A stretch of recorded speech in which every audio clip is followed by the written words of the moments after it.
今晚要講嘅故事叫《少年小滿》。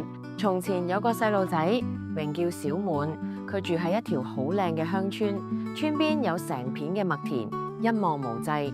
小滿最中意做嘅事就係蹲喺田基度望住啲麥穗發呆，但係佢有個壞習慣，成日都好急。佢成日諗，點解啲麥子咁慢？我想佢哋快啲熟，快啲變金黃色，快啲飽滿啦！阿爺見到就會好溫柔同佢講：小滿啊，麥子要慢慢灌漿先至會飽滿，急唔嚟。但係小滿年幼，聽唔入耳。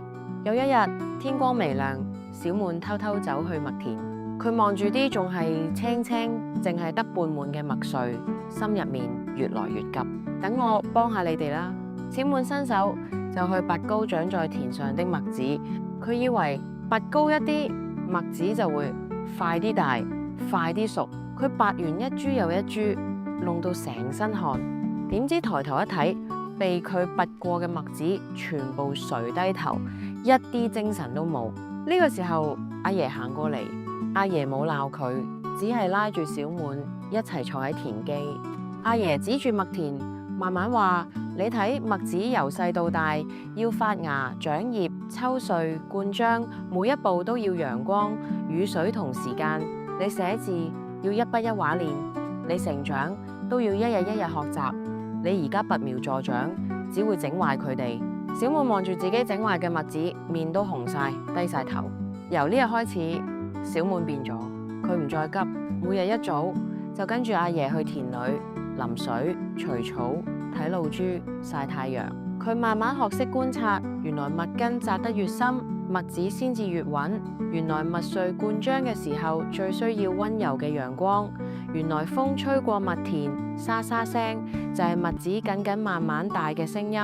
日子一日一日過，終於到咗小滿節氣。滿田嘅麥穗唔再青澀，變成金黃色，一粒粒飽滿到彎晒腰。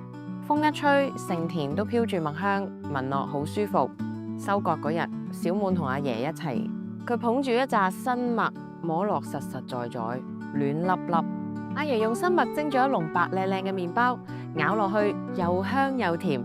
小滿食住麵包，忽然明白咗一樣嘢，原來自己個名小滿嘅意思就係唔使一下子就完美，慢慢積累，慢慢努力，慢慢成長，時間自然會令一切變得剛剛好，圓圓滿滿。